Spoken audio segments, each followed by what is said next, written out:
eternos que tienes con nosotros, Señor. Tu brazo no se ha cortado en nuestras vidas, Señor. Padre, yo en esta hora, Señor, pido, Dios mío, que tú me des el denuedo, Señor, la valentía de poder predicar, compartir tu palabra, Señor. En el nombre poderoso de Jesús. Amén. Amén. Muy bien, pues quisiera compartirles un sentir que el Señor ha estado poniendo esta semana en mi vida. Y yo no sé cuántos pueden dar testimonio de que cuando uno comienza la vida cristiana, lo más común es que es súper emocionante, ¿verdad?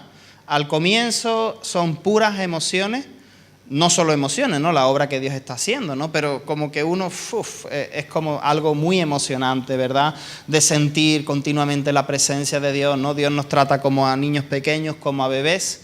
Y pasa algo que a veces, eso es al principio, ¿no? Pues una emoción ahí de que hemos tenido una gran revelación de quién es Dios y la obra o el milagro que Dios ha hecho en nuestra vida, especialmente para salvación.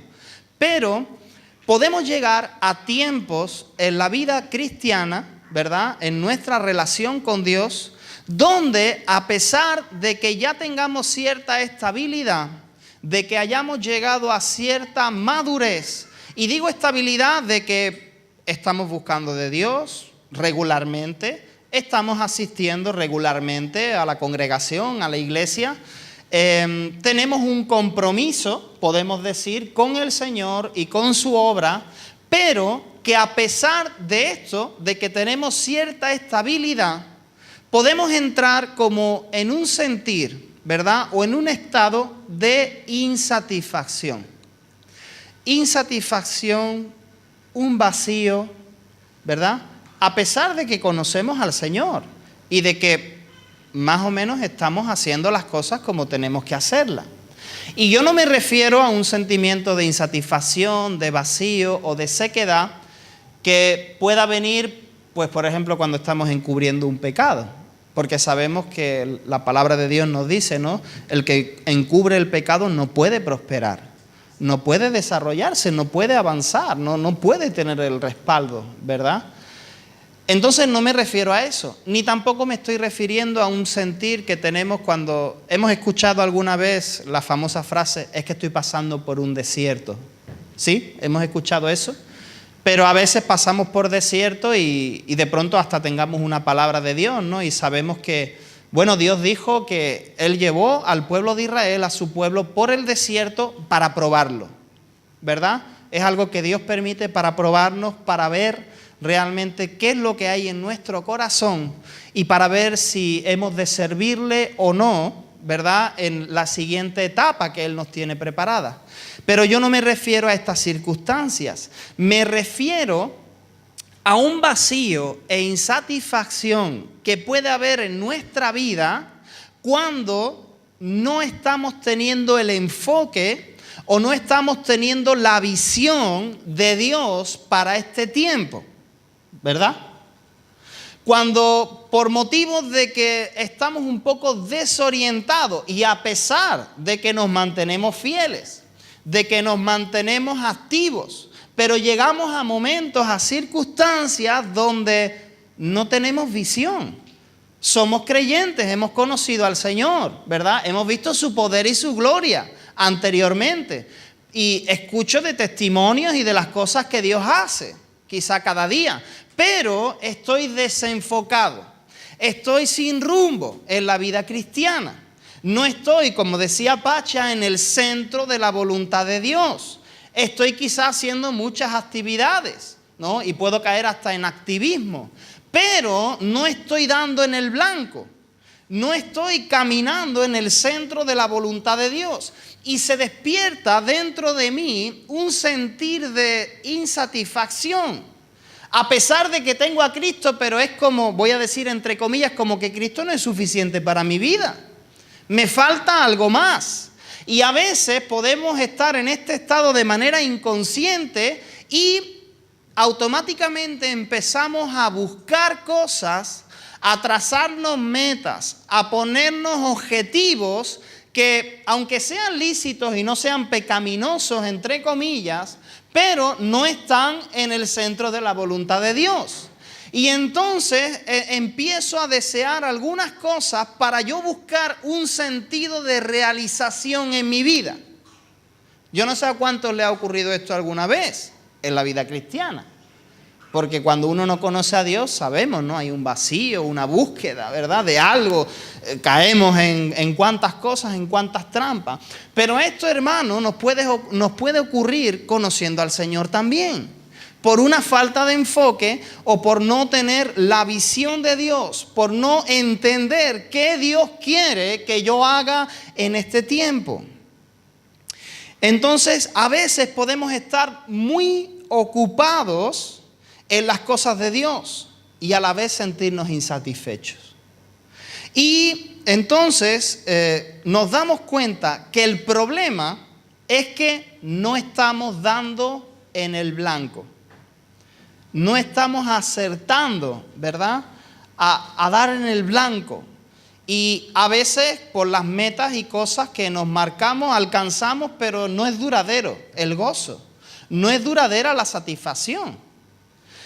Quizá esta idea puede ser expresada en las palabras del profeta Ageo, ¿no? Donde en Ageo 1:6 pues dice: sembráis mucho y recogéis poco, coméis y no os saciáis, bebéis y no quedáis satisfechos, os vestís y no os calentáis, y el que trabaja a jornal recibe su jornal en saco roto, ¿no? Como que hay un esfuerzo, hay un desgaste, ¿verdad? Pero no llegamos como a ese punto de plenitud en nuestra vida con el Señor.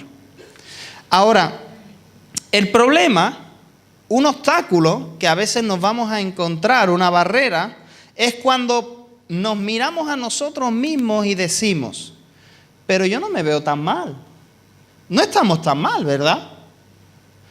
Y decimos esto basándonos en todas las cosas que estamos haciendo. Es decir, mi continuidad, mi fidelidad, las actividades que yo desarrollo, hablando de las cosas para el Señor. No estoy tan mal, pero decimos esto basándonos en las cosas que estamos haciendo, en el montón de cosas que estamos haciendo. Pero quizá no nos basamos en lo que Dios está diciendo para mi vida. Simplemente porque no estoy dando lugar en mi vida para que Dios se exprese. Y cuando digo que Dios se exprese, es Dios trayéndome una dirección clara. Que Dios se exprese y me diga qué tengo que hacer con mi vida, ¿verdad? ¿Cuál es el orden de prioridades para mí? Que Dios se exprese con respecto a cuál es su voluntad o cuál es la dirección para mi familia. Que Dios se exprese también en medio de la congregación, ¿verdad? Y lo que ocurre es que nosotros necesitamos conocer la voluntad de Dios para cada tiempo, porque nosotros no nos guiamos solamente por principios. La palabra de Dios está llena de principios, ¿verdad? Principios que Dios ha marcado, ha establecido. Principios puede ser una palabra muy suave. Y de mandamientos, hermano. Mandamientos, ¿verdad? Que no es, ay, qué buen principio, qué buen consejo. Pues lo voy a tomar. No, es que la palabra de Dios está llena de mandamientos también, ¿verdad? Para que nos vaya bien. Porque a veces principios y consejos, hasta el incrédulo puede seguir algunos principios y consejos. Y le puede ir bien por un tiempo, pero eso no va a ser duradero si Cristo no es Rey. Entonces, yo necesito conocer la voluntad de Dios específica para mi vida en este tiempo. Yo sinceramente puedo abrir mi corazón, hermano, y decirle, pues este viaje para España, yo a todo el mundo en Ecuador le he dicho, la gente, os vais de vacaciones, ¿no? Los gringos tienen plata, se van de vacaciones. No, hermano, no es por eso. Mira, yo tengo catarata en un ojo, me he operado recientemente aquí en España. Tenía catarata en el ojo izquierdo, entonces mira, es por esto y por el pasaporte de mi esposa que se caduca y pues no hay consulado rumano en Ecuador y es muy complicado y ya está. Y claro, sí, nos tocará visitar las iglesias y dar un breve reporte y contar quizá historias de Ecuador. Pero al llegar aquí, pues sí, yo me he relajado en decir, bueno, ya está, Señor, sí, voy a leer, voy a tomar tiempo de devocional y todo eso, pero relajado en decir, bueno, no me toca predicar y no tengo que dar dirección para este, para el otro, ¿verdad? Porque allí en Ecuador es como, a ver qué hacemos con esto, a ver qué hacemos con esta situación. Y uno depende totalmente del Señor y decir, Señor, dame una revelación, dime algo, ¿verdad? Porque si no yo la voy a fregar, como decimos allí, ¿verdad? Voy a meter la pata.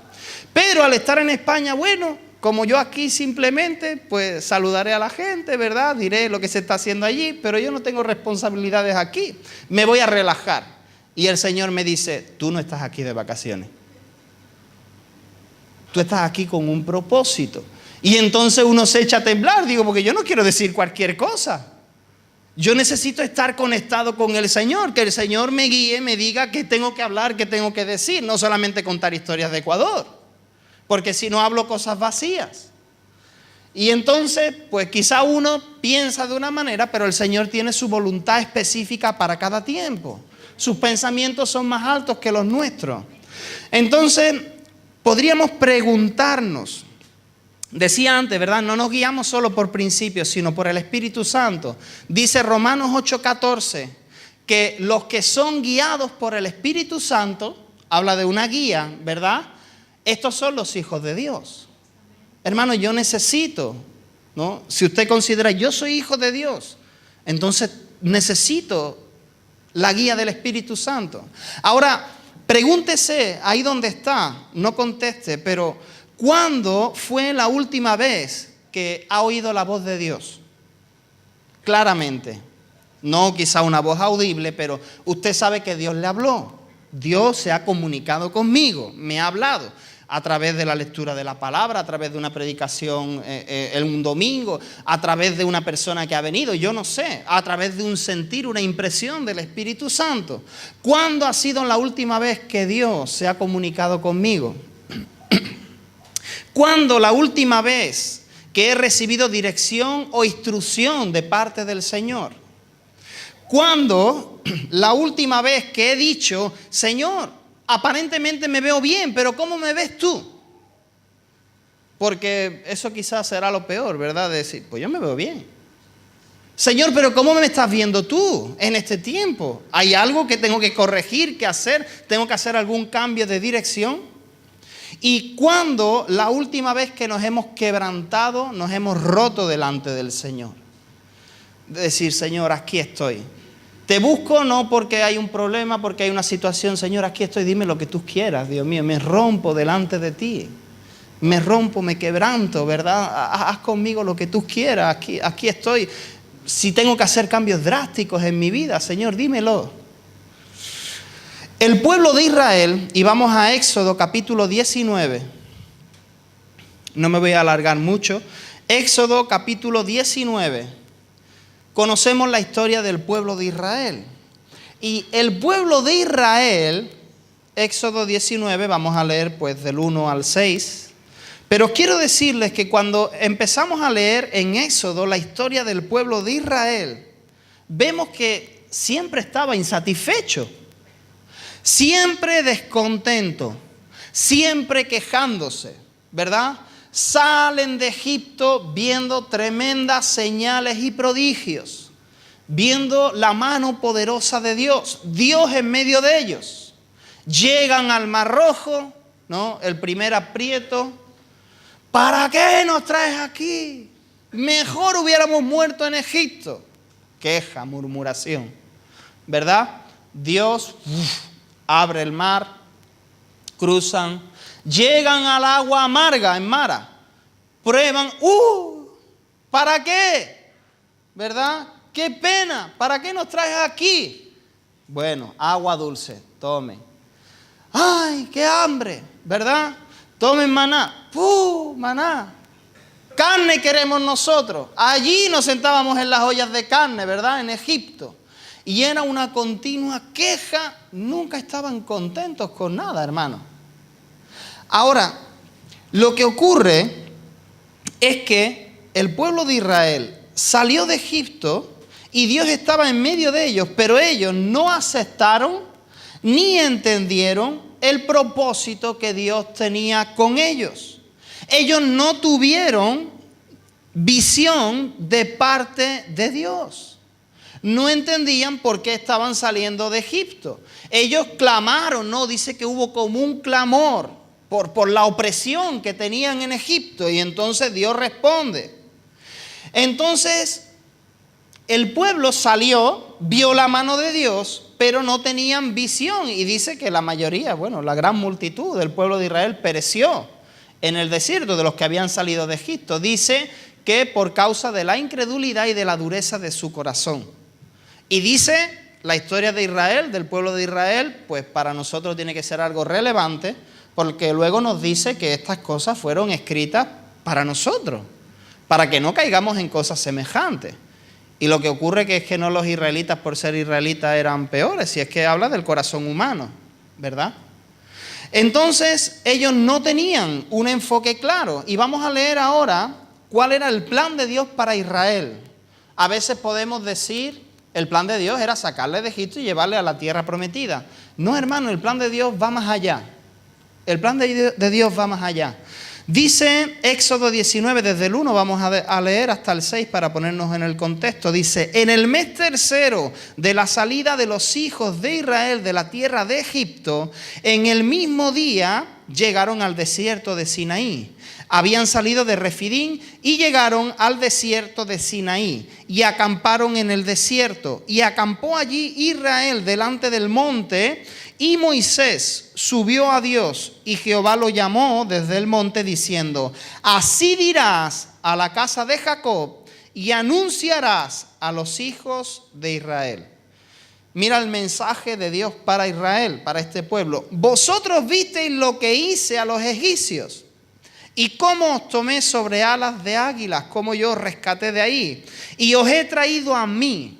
Dios les está diciendo, yo, no Moisés, yo les he traído a mí.